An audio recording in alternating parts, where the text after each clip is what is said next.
everybody. Welcome out tonight. Thanks for joining us in Unity Temple. My name is Grace Kennedy, and I'm Rainy Day Books event manager. I hope you enjoy our very eclectic hot dog playlist. Throughout your time sitting here, we had a few special songs that popped up we didn't expect, so that was a bit of fun. For those unfamiliar with Rainy Day, we have been an independent bookstore in Kansas City for going on 50 years now. So we're actually celebrating our 50th anniversary this fall. So throughout this entire year, we're doing all sorts of fun celebrations, and being here at one of our author events means that you are now a part of that. So we hope to continue seeing you throughout the year and for our upcoming birthday party in November, so keep your eyes peeled. Before we start tonight's program, I really wanted to highlight something amazing happening tomorrow if you haven't heard yet. So if you're here tonight, I bet you have feelings about hot dogs in some capacity, especially you, sir, in your hot dog suit, if you like. So tomorrow, the Negro Leagues Baseball Museum is hosting the annual Kansas City Hot Dog Festival, which is so much fun. I urge you to check it out. They're going to have lots of amazing live music, tons of vendors. The Oscar Mayer Wiener Mobile will be present, so keep an eye. But we're giving away 2 free tickets to that. So if you haven't entered yet, you can go ahead and raise your hand. We're doing a raffle, and one of our employees will come and bring you a slip of paper to fill out and enter the raffle. So we will get to that soon, and at the end of the event, we're gonna announce who won those tickets. Now, on to tonight's event. So we are continuing Rainy Day's legacy of bringing amazing and exciting authors to Kansas City. So I want to hear a little bit about the folks who will be on stage. Firstly, tonight's moderator is one of our own. Allie Cave is a Rainy Day Books bookseller extraordinaire and leads our popular romance book club, Love at First Find. She is a self-described hopeless romantic, a Cancer, an Enneagram 9, and an INFP. Maybe next time we'll include her social security number as well. Of course, as a hot dog lover, she has real stakes in tonight's discussion. But onto the star of the evening, author and comedian Jamie Loftus. An Emmy-nominated writer and podcaster, Jamie has worked on Teenage Euthanasia, Robot Chicken, Star Trek Lower Decks, and wrote and starred in her own web series for Comedy Central. She writes and hosts popular limited-run podcasts, including My Year in Mensa, Lolita Podcast, ACTcast, and Ghost Church, and co-hosts with screenwriter Caitlin Durant a podcast called The Bechdel Cast. Do we have any podcast fans here tonight? Yeah. So we have the honor of bringing Jamie to Kansas City to celebrate her book, Raw Dog, The Naked Truth About Hot Dogs, which, side note, has to be one of the best titles ever. Amazing. It's been so much fun being like, guys, you have to come to our upcoming event. It's called Raw Dog. So please, everyone, give a very big, warm welcome to Jamie and Allie.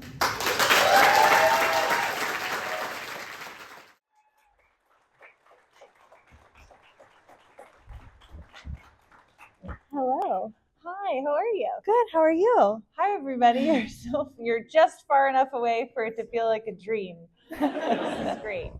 Welcome to Kansas City, Jamie. Thank you. It's my first time here. I'm very excited. Snaps. Everyone will have to give her some recommendations on where she should eat. Yeah. Well, we were talking about this right before, and then I was like, oh, I'm going to the hot dog festival tomorrow. I'm good. Obviously. But please, and any and all recommendations, I'm here through the weekend, and I came here to eat. So just let me know. We can all argue about which barbecue restaurant she should go to later. But now we have to talk about hot dogs. Okay. Raw Dog, the naked truth about hot dogs. It is part travelogue, part memoir, part analysis of American culture, specifically during the COVID-19 pandemic. And it's about hot dogs. Why? What made you write about hot dogs? Why did you choose hot dogs?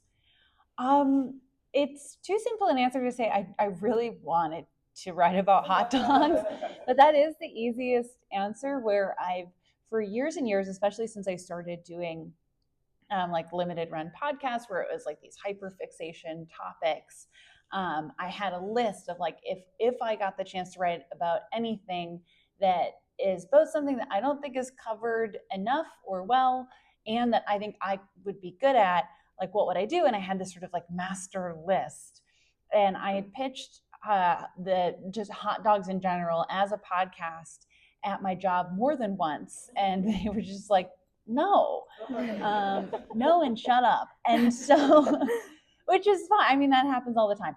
But when I got the opportunity to pitch a book, I think it was a lot of timing, where there was a lot of really great food writers who had sort of chosen a very specific dish and gone deep on it, and people had really enjoyed it.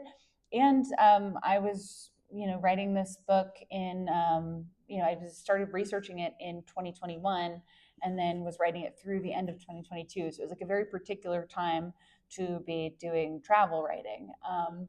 And yeah, they're just like, I really wanted a book about hot dogs that was pro hot dog, but also like not shying away from all of the fucked up things that have to happen for a hot dog to exist.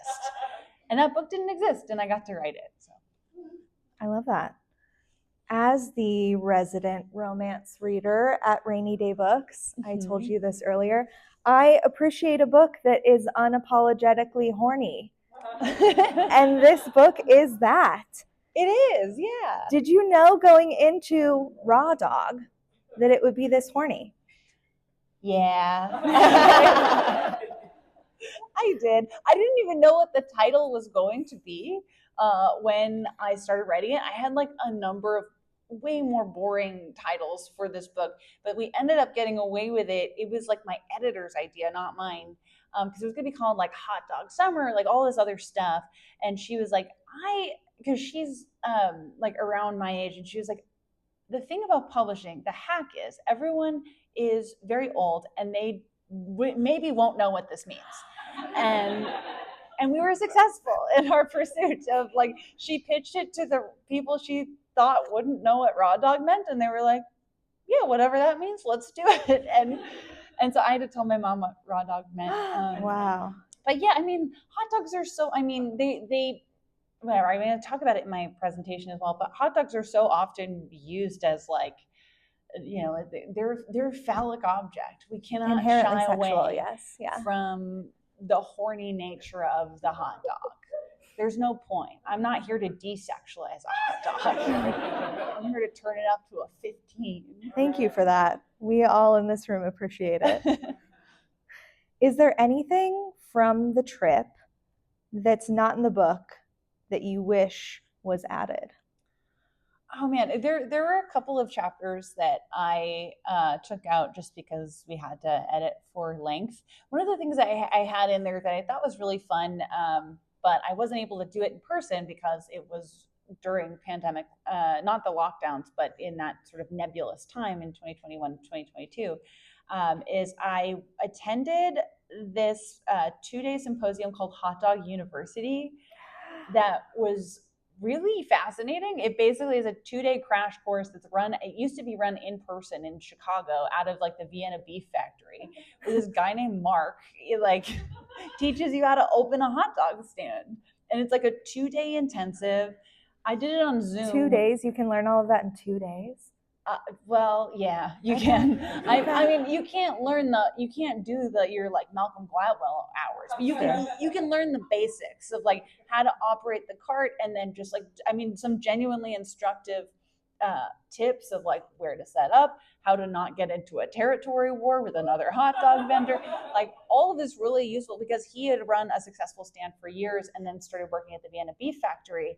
And the two guys I was in the Zoom course with, so I also was like, part of, I think, why we cut the chapter was because it was confusing, because I panicked, and instead of saying like, I'm an author researching this, I made up a false identity and pretended that I was also in Chicago wanting to start a hot dog business, which was such a horrible idea because they're like, oh, what corner were you thinking? And I was like,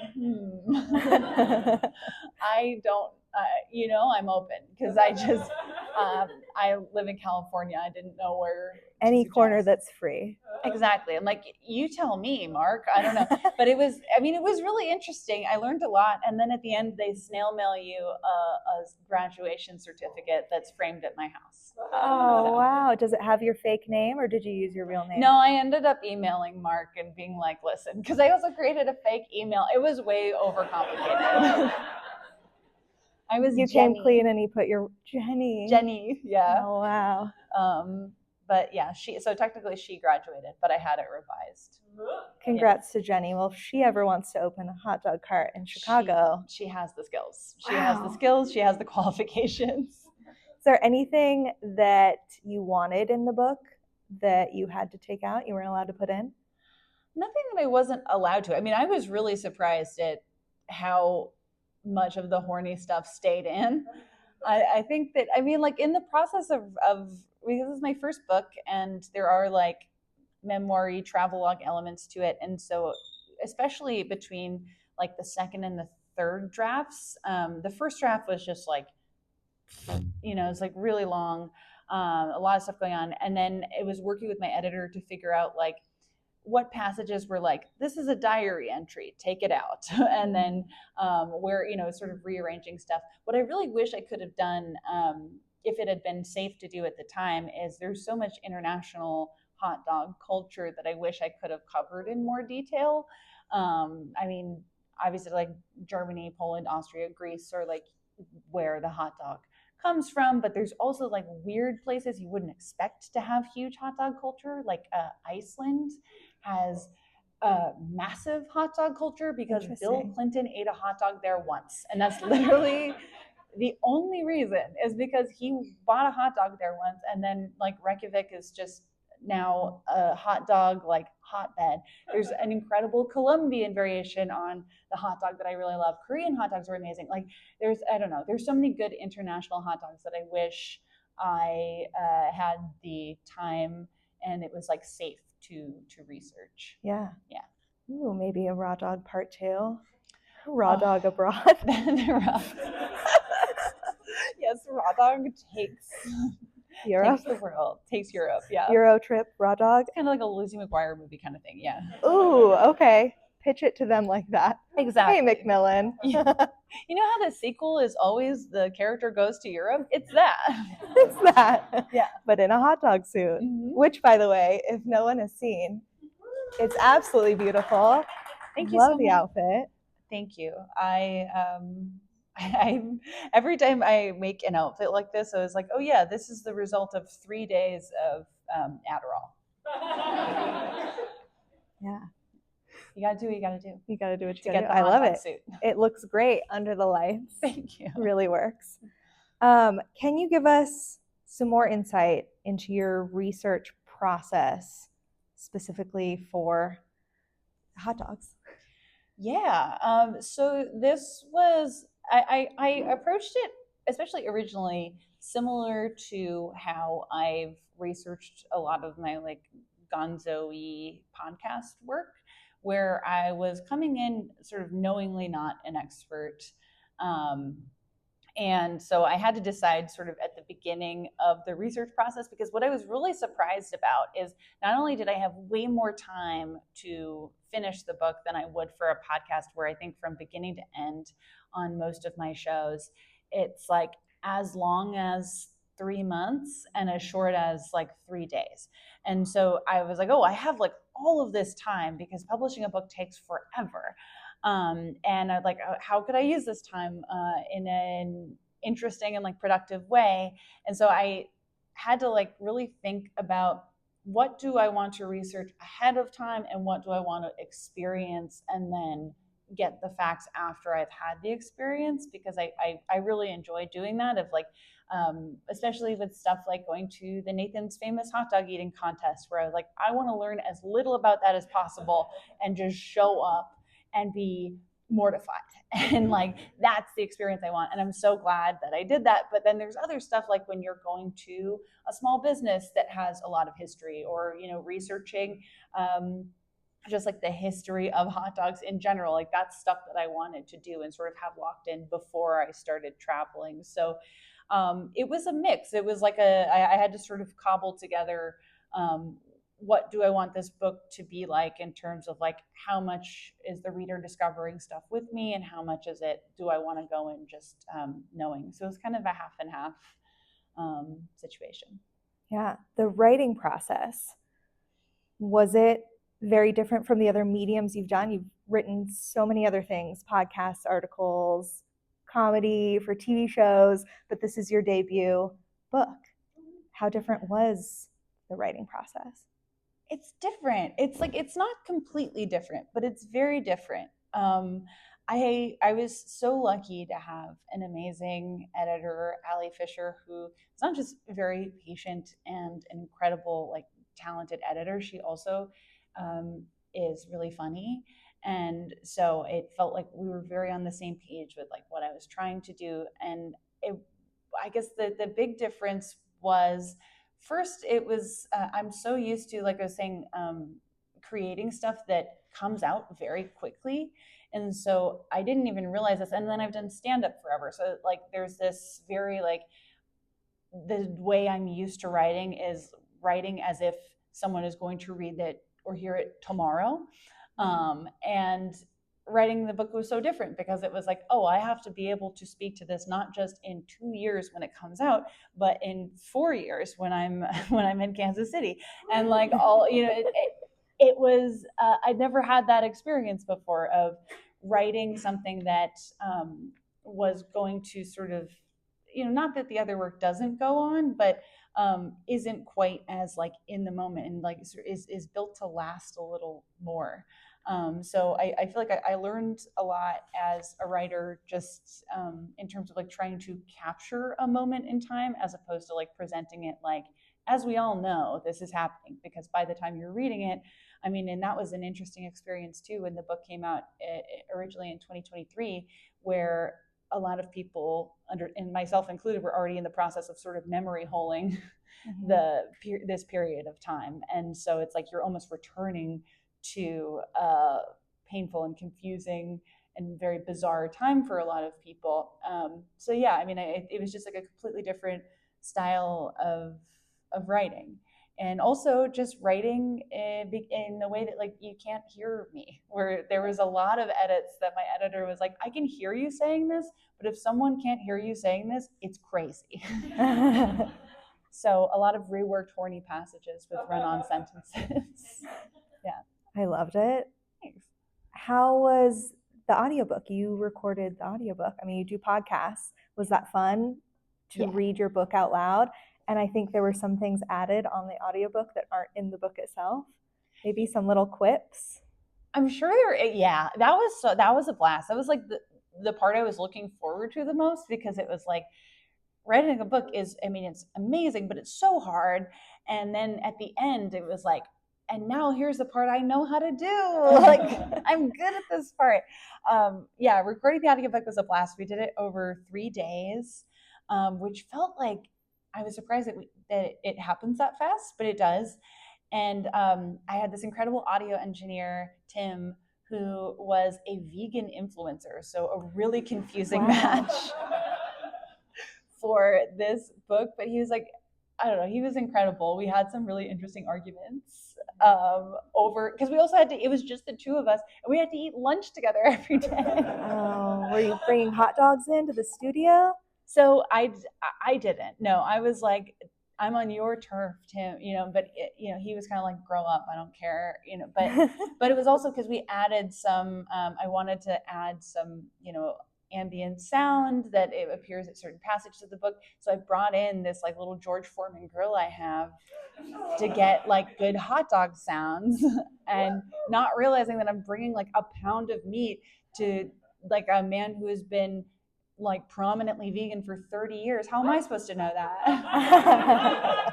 They set me up. So you grilled on a George Foreman grill in a small studio. Room. Yeah. A bunch of hot dogs. And he was a great sport about it. But I was like, we don't have to do it. He's like, well, otherwise the meat's just going to sit here. And I was like, yeah, I guess so.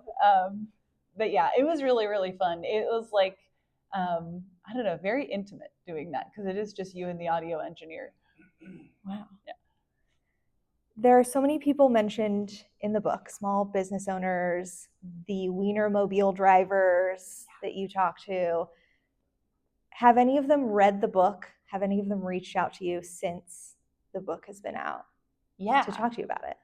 Yeah, in ways that have been, I mean, if it's been overwhelmingly negative, they haven't reached out, which is which That's is great. great. Yeah, no, I'm very excited to hopefully talk to Wienermobile drivers tomorrow, because they always, like, if you ever get a chance to talk to a Wienermobile driver, they have a story that is just like absolutely beyond what you could imagine.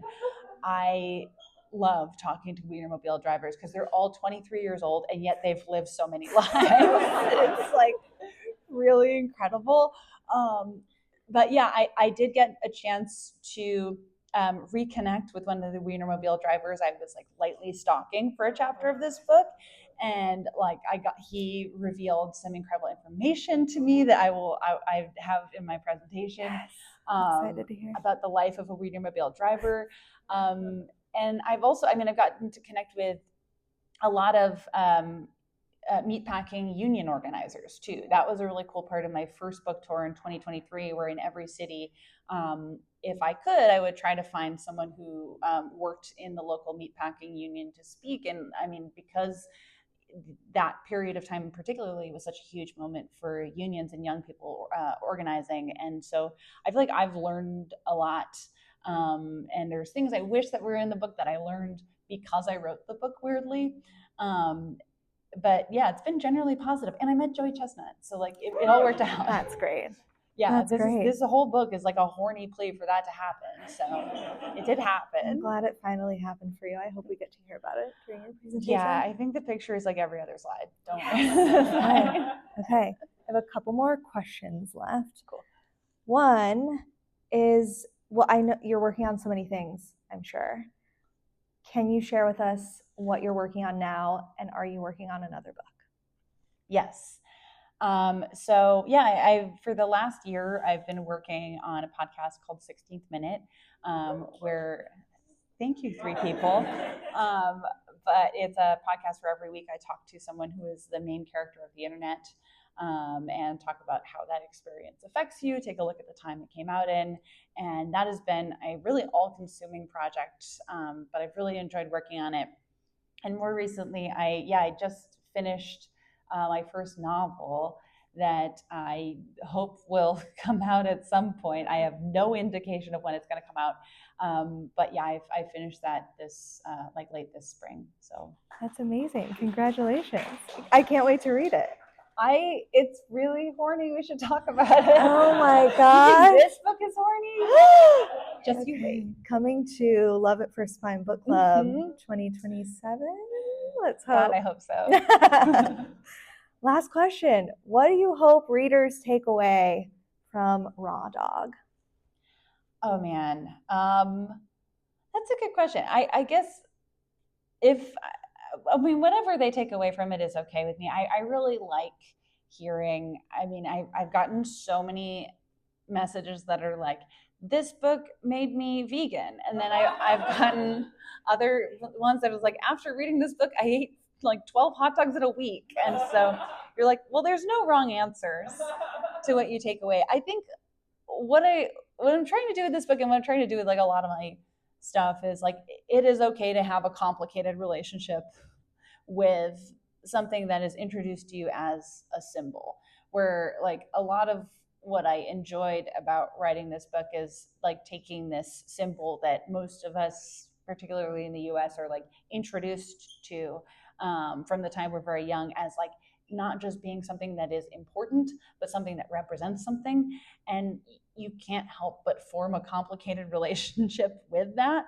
And that's going to change. And I don't know. I mean, yeah, I really like finding those like kind of bizarre symbols we take for granted and ruin them for everyone until they're vegans. That's sort of the whole idea. Yeah. Awesome. Well, thank you so much for chatting with me. Of course. I am going to let you do your presentation, and then I think we'll open it up to audience questions after that. Amazing. Time for me to Thank you, awkwardly walk off Allie. stage. Thanks, Jamie. Okay, I'm getting behind the podium. I'm moving the podium. Hopefully this is okay. Okay, so I have some things I want to share with you. I don't know how long it's going to take, so let's lock in, okay? So like I was talking about with Allie, there is a lot I have learned. The book came out 2 years ago, right? 2 years, a lot can happen. in hot dog world specifically, in also our world. So I'm going to try to get through everything as fast as I can, but there's just so much I want to talk to you about. The landscape in the hot dog community has changed. Is anyone going to the hot dog festival tomorrow? Oh my God. Okay. Well, thanks for coming out. Okay. No, I mean, just to get started. So yes, this is my presentation about things I wish I had known in the book that you just bought, hopefully. But just to get started, it does feel very strange and disconnected to be traveling the country talking about food when there are so many people who are going hungry. So I just wanted to start with a QR code, or if you could switch the slide for the PCRF. I know that everyone here is aware, but there is an active famine happening in Gaza right now that is being paid for by our tax dollars. And so I just wanted to start by acknowledging that, encouraging you to give to the PCRF if you're able. There are so many children who are going without food right now. Okay, let's talk about raw dog. Okay, so one of the first things that on this round of the book tour really took me out is the day the book came out, just 2 years ago. I got this email. I got a lot of emails that were just like, being a woman online, right? That were just like subject line, hot dog book, content of the message, kill yourself. Who knows why? Who knows why? But I got this very interesting one that I would like to share, which is, congratulations.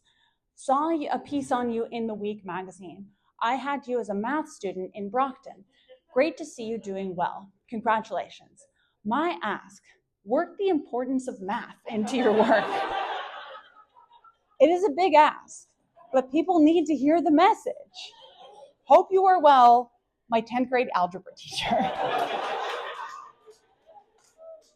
Absolutely weird message, because this is not no offense, not a beloved teacher of mine at all. I got straight C's in his class. Of all the people to reach out, he would be the last person that I would think even remembered I existed. But he continued to reach. I did not reply to this message. He continued to reach out. And early this year, he was like, here is my home address. I need you to send me a signed book. And so I did. And in thanks, he showed up to my Boston event. There we are. There we are. We're having a grand old time. He could have given me a B, but whatever. It's fine. I was not trying very hard in the class. All right, let's get back to the Wienermobile. Let's talk about it. The Wienermobile admission. So I do have a chapter about the Wienermobile towards the end of my book. I talked to two wonderful Wienermobile drivers. Now I'm going to get out from the podium because it's actually freaking me out. I feel trapped. So with the Wienermobile drivers, if you haven't read the book, the deal with them is they're majority like fresh college grads. It is sort of a 1-year postgraduate program. I'm serious. So if you happen to meet a pair of Wienermobile drivers, what you should know is that they are in their early 20s. This is their like post-college experience, and they're almost certainly having sex in the Wienermobile. And this was the question I could not stop asking them, but no one would confirm to me while they were still working there, right? Which makes sense. But I was talking to, the night my book came out, I did an event, and one of the Wienermobile drivers came, this guy I don't know what his government name is, I know what his Wienermobile name is, and it's Nacho Dog Nick. Here he is. Okay. So really, really sweet guy, right? But here's the vibe of the Wienermobile. This job gave me a lifetime of experiences, memories I'll never forget, and a family I will never not miss. And then he says something that I find disturbing. Thank you to my incredible weenie wives, Callie, Lauren, and Kingsley, for teaching me how to be a better human and also forcing me to pee less on road trips. Really gross way to end but whatever. A sweet guy. So he came on stage with me at my book opening and revealed the following thing to me. Because he was like, you kept asking us if we were having sex in the Wienermobile. I was like, you're right. That was unprofessional of me. I shouldn't have done that. He was like, no, we weren't. But if you ever happen to be in the Wienermobile, because you can take tours inside, possibly tomorrow. There's one nearby. When you go in, it's beautiful. I'm serious, but do not sit maybe in the seat in the back left. Maybe don't sit in that seat, because that's where it's happening. That is where it's happening, because it's the one, it's like a blind spot. You can't see from any window, and they call it the meat seat. And that's what I wanted to share with you. And the next slide is him telling me that, and the next slide is me receiving that information. Okay. Another person I got to talk to at a live event in New York was this incredible guy, Dan Razi. This is something that I talk about in the book, not this guy specifically, but about street cart vendors. And it is an issue that has become, to me, and I think just in general, has become a more talked about topic in general of how street cart vendors are so poorly treated. They are the first to go during waves of gentrification and all of these other things. So Dan Razi, in early 2023, he sells hot dogs outside of the Met in New York. And he'd been doing that for years and years.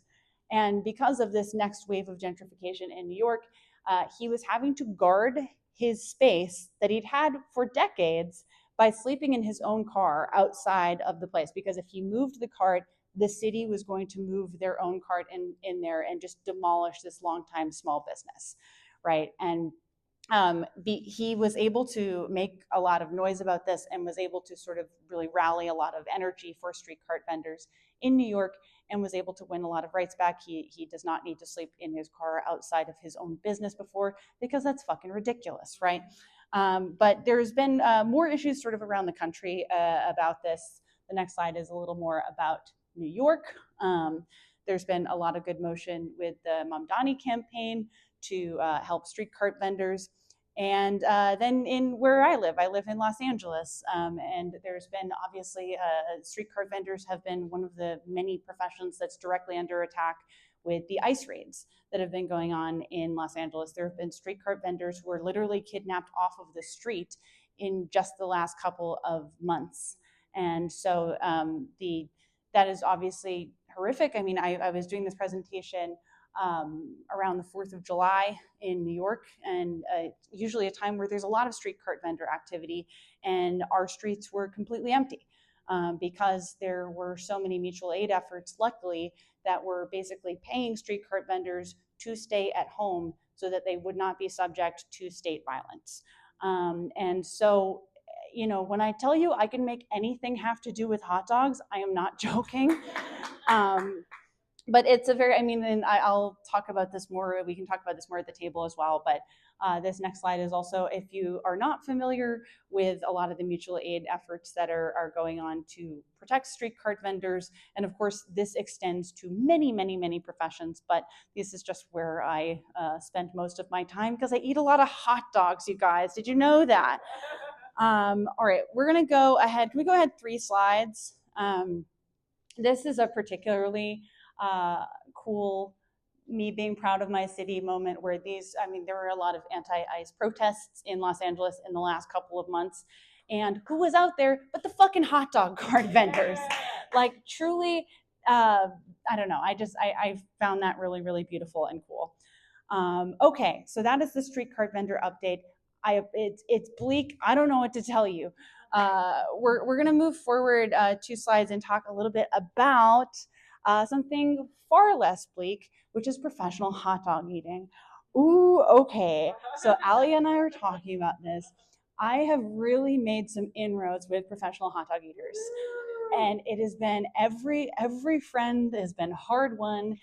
This is at a book release show.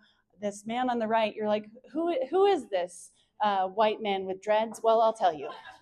His name is Crazy Legs Conti. What is his government name, you ask? Crazy Legs Conti. He changed it. But Crazy Legs Conti, my dear pal, is genuinely, I mean, he has introduced me to so many people in the hot dog eating world.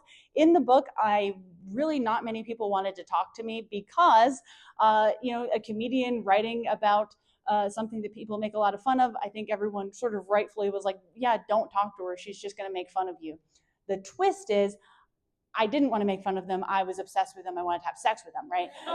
So once they figured that out, they're like, yeah, let's talk to her. So that's Crazy Legs Conti. He very kindly, the year my book came out, invited me to the after party for the Nathan's hot dog eating contest, because they don't just like throw up and pass out afterwards, I learned. And that was where I met Joey Chestnut. Ooh, wow. What a cute couple, right? Right? Wow, like it just works. It just makes sense.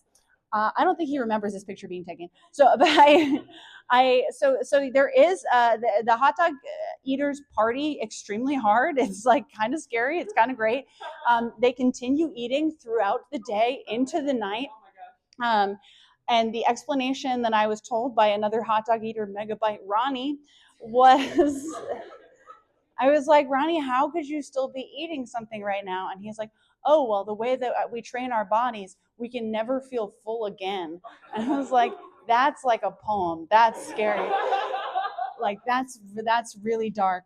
But I introduced myself to Joey. I had to like drink 3 beers and then be brave enough to go up, because Joey doesn't just like show up at the after party. He shows up late. It's like Rihanna at the Met Gala kind of, where he's the last to get there and everyone's like, oh my God. So he arrived, and then I like chose my moment carefully, and I was like so nervous. I was like, hi, I'm Jamie. And he was like pretty drunk, and he's like, oh yeah, no, I've heard of you. You're the writer that says we're married. And I was like, yes, Joey, that's me. And it's amazing that that's all he knew, because I was saying all sorts of shit. I was doing a full stage play where I made an inflatable doll of him and I killed it. Anyways, there was a lot of, if you're not familiar with Joey Chestnut lore, it's been a really crazy couple of years. So 2024, last summer, a lot of stuff going on with Joey. Okay, so Joey is the champion of the Nathan's hot dog eating contest. He'd been winning for 15 years. Then all of a sudden, last summer, he's leaving.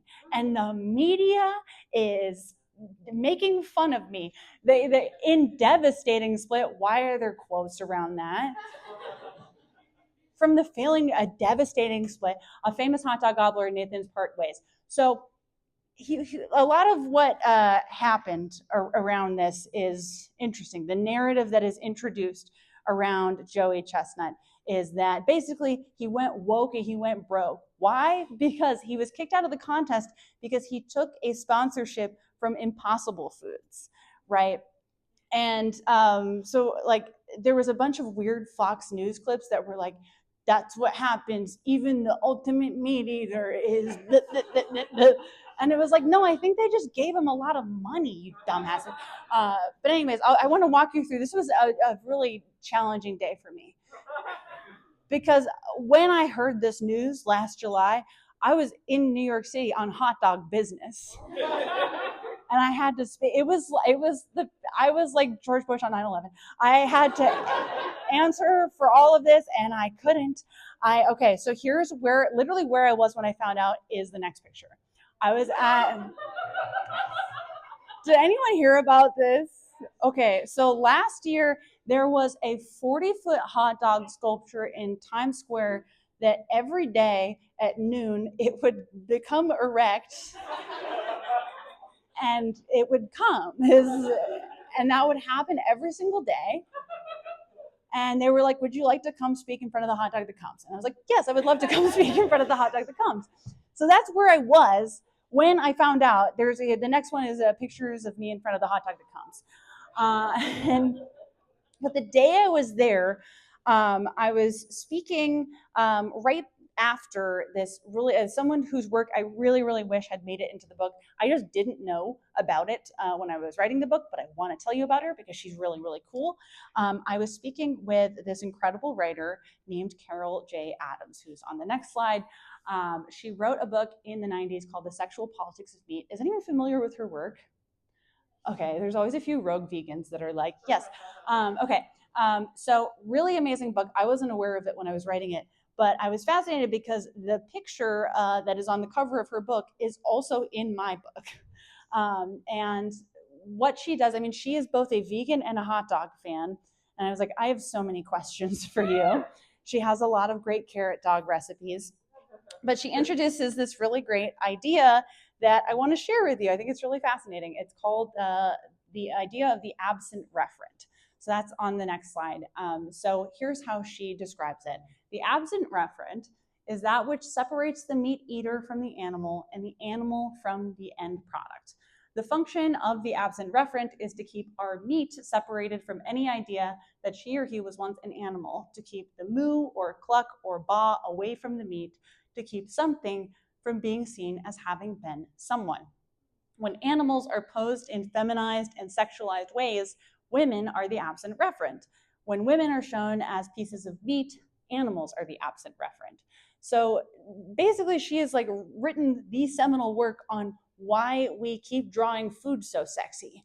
And it's like there is a lot of really fascinating thought behind it. Meanwhile, I wrote a whole chapter of my book that's like, why are the pickles at the gas station so sexy? We're talking about the same thing, but she's got a doctorate. But it was really cool to like be talking with her in New York about this in front of the Hot Dog That Comes. And I was asking her more, about how much she'd been, collecting these images. And she was like, oh, Jamie, I want to show you something. And she took out a full hard drive of pictures she has of sexy food. It's just, they're too small to be seen. There's another slide. There's more sexy food. You can see big titty KFC chicken.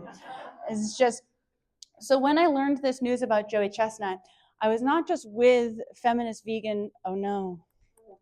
I was not just with, hello? Okay, can everyone hear me? Okay.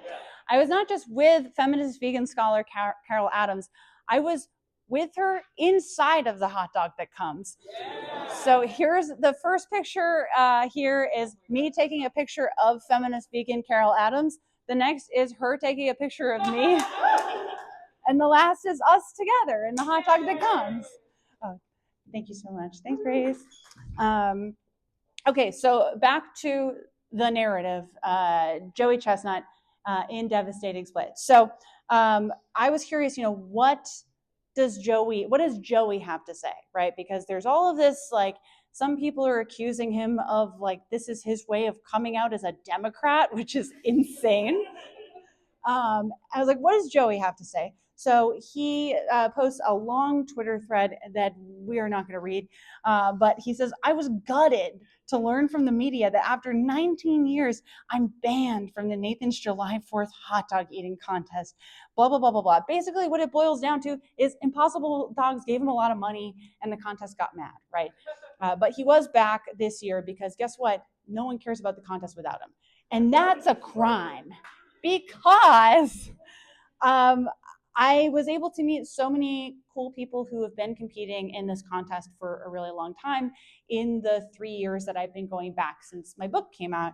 I got to meet, I referenced him already, but there's me and Megabyte Ronnie and Mary Bowers, who are both really, really fascinating eaters. There's so many people because it's like there's Joey Chestnut who makes his living doing this. There are some people sort of at the end of the table who are doing it for fun. And then there's people in the middle of the table who are there year after year after year. It's basically like this big summer camp for people. There's like a huge community. And Mary Bowers in particular, I think, is so cool and not talked about enough. The year I met her, she had just found out that she's originally from Korea but grew up in the US. She was adopted by an American family. And she had just found out that she had been illegally trafficked from Korea to the US. She was learning this in her early 40s and had to sort of figure out like how she was going to balance processing that with doing the most goofily American thing you could possibly do every year on the 4th of July. And she's done some really incredible work around it. I'm going to quote myself here in a piece I wrote about her. But she said, when I had that citizenship restored, I discovered that I am multiple people and only one of them was adopted. So by the way that birth registrations happened and some of the issues with the adoption itself, I am legally at least two people, right? And so what she decided to do, and she has done for the last couple of years, is use the hot dog contest as a platform to talk about these illegal adoptions. And so far, she has found at least 12 other people in the US who have experienced the same thing, and it has taken it to the California Supreme Court. And this is something that is talked about in the hot dog community. She took her DNA test at Crazy Legs Conti's house, you guys. It's all connected. Everything is hot dogs. Anyways, the year that Joey doesn't compete, the guy who always loses to Joey Chestnut, Patrick Bertoletti, wins. And we love Patrick Bertoletti for two reasons. First, he read my book, okay? And we love that. Second, he slid into my DMs to tell me he liked it. So in a way, he's kind of the people's champion because he read my book, okay? Okay, we're gonna skip forward a little bit. Let's go ahead to the picture of me and Joey again. Okay, so there's this, look, I was going through some stuff last year. Okay, no, we can't look at that. We can't look at that. Okay. The last thing I wanted to talk about was meat packing, right? It's something I talk about in the book, but is something that, again, unfortunately, there has been a lot of motion in a pretty negative direction around. I learned a lot more around the time my book was coming out about specifically where meatpacking unionizing is at, which is great because it's always great to talk to union organizers to find out where momentum is happening and what people are fighting for. And then you get people in office who don't give a fuck about that, which brings me to my next slide. Remember him? One of history's greatest villains currently, and just a guy in general who you don't want around food. A guy you don't want in charge of your food because he had a worm in his brain, and let's not forget that. Animals don't like him. They go inside him to die. But of all the horrible things RFK has been doing, he is also tacitly kind of in charge of hot dogs, right? So if we go 2 slides ahead, so what I talk about in the book is a lot of what the first Trump administration did to make it more dangerous to eat meat. And that includes reporting that I talk about where basically, most people remember very early during the days of lockdown, there was an executive order saying the meat packing factories need to stay open because Americans need their meat. And what that turned out to be was the CEO of Tyson Foods basically drafting that legislation, emailing it to the Trump administration, and that just being read aloud because it was for profits. It had nothing to do with anything, right? Okay. And now what we have in the second Trump administration is this program that RFK has introduced called MAHA. That's the next thing. And when I saw this in the spring, I was like, this is dark. This is weird. It stands for Make America Healthy Again, really creative. But I was like, why is this sounding so familiar? Like MAHA. Which is that? Okay, so that's a character that would say Maha really loud. But this is bad. This Maha is bad.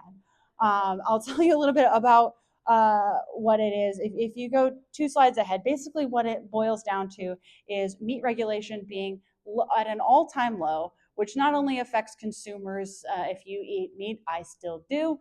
It also means that the way that employees are going to be treated and the way that animals are going to be treated is going to worsen. And RFK's goal ultimately is to alter the food pyramid as it is to increase the meat area by a lot. So not only is it going to be less safe to eat meat, children at school will be encouraged to eat more of it than ever. Yay! Something positive, though, is that since I wrote the book, there are way more veggie options for hot dogs that are easily accessible and are becoming more affordable.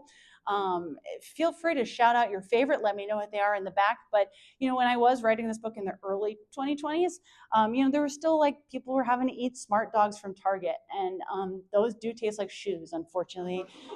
They're gross. I can't speak to them. But now there's a lot of great brands that are comparably priced. So you can get around the RFK hot dog dictatorship of it all. In closing, did we hear about the Weenie 500? Okay. Okay.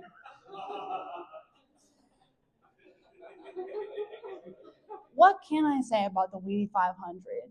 Well, it pissed me off. Okay, first of all, why wasn't I invited?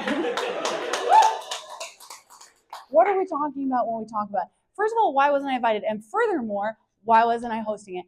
I was pissed off that I've never been, it was the first time I was a diva in my life when they announced the Weenie 500 and I was not invited.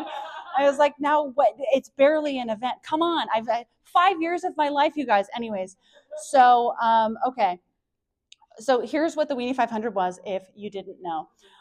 So the Weenie 500 is 5 Wienermobiles racing at the Indy 500 track to determine which hot dog is best. So here are the dogs that were racing: the Chicago dog, the New York dog, the Slaw dog, the Sonoran dog, the Seattle dog, the Chili dog, right? So here's the correct answer for those hot dogs in order. The Sonoran dog, Seattle dog, New York dog, Chili dog, Slaw dog, and the Chicago dog, which controversially is fucking gross. And if you don't agree, I don't care. That it doesn't matter. But I do just want to close by sharing a little bit of what the Weenie 500 looked like, because when I finally watched it, I was like, I really wish I had gone. Let's check out how it starts. Oh, wait. Wait, can we get more volume on it? It sounds exactly like it looks. It was someone screaming, "Wait, start your engines!" Really incredible. They're narrating it like it's the Super Bowl. And I think the thing that is most special about the Weenie 500 is just the fact that these Wienermobiles can't really drive over 40 miles an hour. So if we go to the next slide, I just want to show you how it ends. It's just so slow. It's so slow. The car going 3 miles an hour won. Congratulations to the Slaw dog. And congratulations to you. You have survived it to the end of the hot dog State of the Union. My name is Jamie. Thank you so much for coming out tonight. I'm going to hand it back over to Grace, but give it up for Allie. Give it up for Rainy Day Books. Give it up for the entire staff here. Thank you so much for having me. I'm excited to meet everybody. Yeah.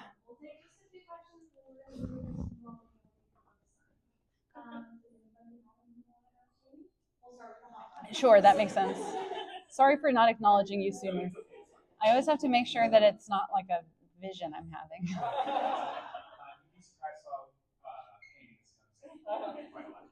So my question is really kind of hot dog adjacent. Okay. Of these sexy pickle varieties, which did you find to be your favorite? Just not on taste, just on looks. Just on looks.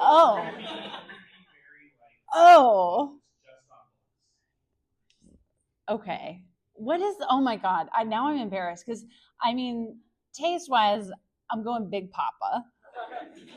Who is like the gym guy? It's like Joe Pickle. Oh my God, what's his name? Wait, I have the technology.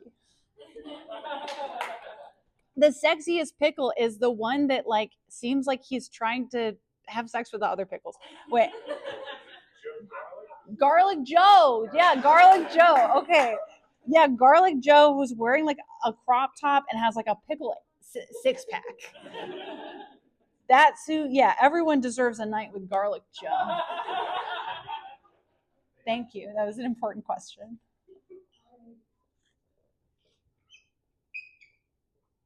Hi, thanks for coming. I'm curious, did you try to talk to Oscar Mayer? Were they like, who are you? Were they all about it? Or did they tell you F off? What was that like?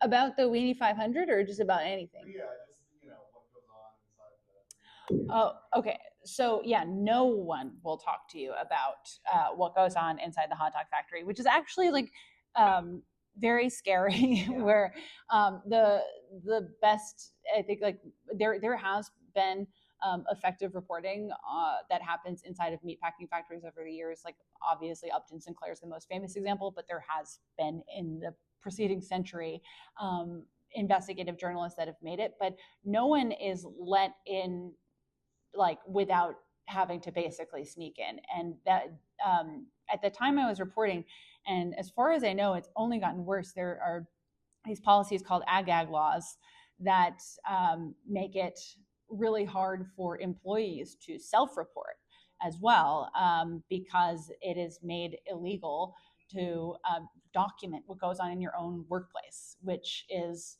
fascistic.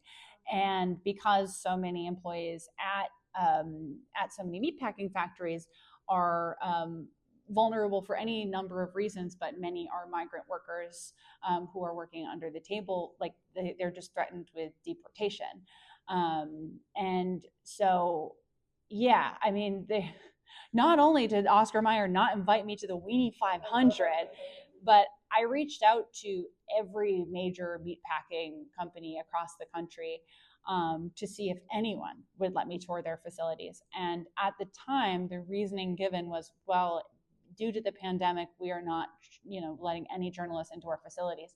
And then by the time the lockdown restrictions were lifted, the ag laws were in place that they're like, oh, we legally don't have to let any journalists in, and transparency is actually kind of over in our industry. See ya. So it's not impossible, but I wasn't able to pull it off, unfortunately. Ooh, ominous silence. Okay. Hi. If you were to do something similar in the future with a different cuisine, what would you pick? If not hot dogs. That's a good question. I don't know, because I feel like the other food, there are so many food writers who have covered specific dishes so thoughtfully. I feel like hot dogs were weirdly this like open thing. Not like there wasn't anything written about them, but written in this way. I'm not sure. I feel like hot dogs are kind of my I like caught my white whale on the first try. Like I would rather, I think my answer is unfortunately a second book about hot dogs. Exactly. Okay, I know you eat a lot of hot dogs, probably both great and terrible. But is there one hot dog that you can't stop thinking about? Can't stop thinking about. Yeah. I mean, I talk about like what my favorite hot dogs are, which have remained pretty consistent in the books. But the one that I think about most from the time I was writing the book was, I think it was in Albuquerque, and it was like, I don't know. Sometimes people are trying to be really kooky with their hot dog menu, and it's fun, and I encourage it. But it always yields at least one dish that is so against God. Like it's just so gross. I remember this hot dog I ate called the Three Ring Circus, which was a hot dog that had SpaghettiOs on it, but like lukewarm spaghetti, just dumped SpaghettiOs, onion rings, and I think a third circular thing, and it was like presented in a bowl, and it was so wet and like kind of cold, and it cost like $14. And yeah, there's just like a certain type of gentrified hot dog that you're like, pack it in, we can't do this. The three ring hot dog, absolutely not. Okay, time for about 2 more questions. What are your contributions to robot chicken, which seems to be fitting because, well, it's, well, let's just say it's something people watch when they get the munchies. It's true. My contributions to Robot Chicken, I mean, I was in the writer's room for 2 seasons. And the way that writer's room works is that everyone pitches, 10 sketches a day, and we all vote on them. So, roughly 1/12 of seasons 9 and 10 were me. Yeah.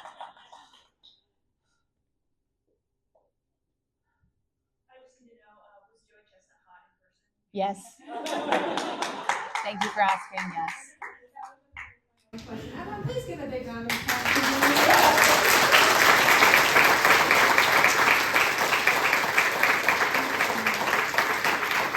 And before we set you loose, I've just got a couple of notes. First of all, thank you all for coming tonight and bringing your fantastic energy. I've seen so many hot dog accessories in the audience as well. Just know you're noticed and you're loved.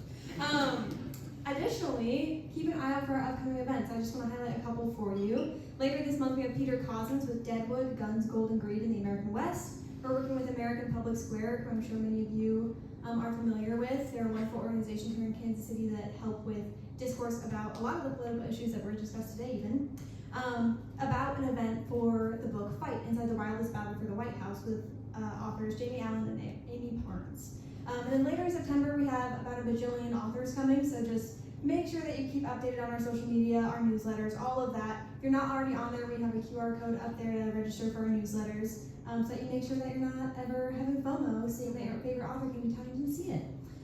So finally, thank you to my other Rainy Days staff, to Justin, who's been helping with pictures over here. Yes, thank you, Justin.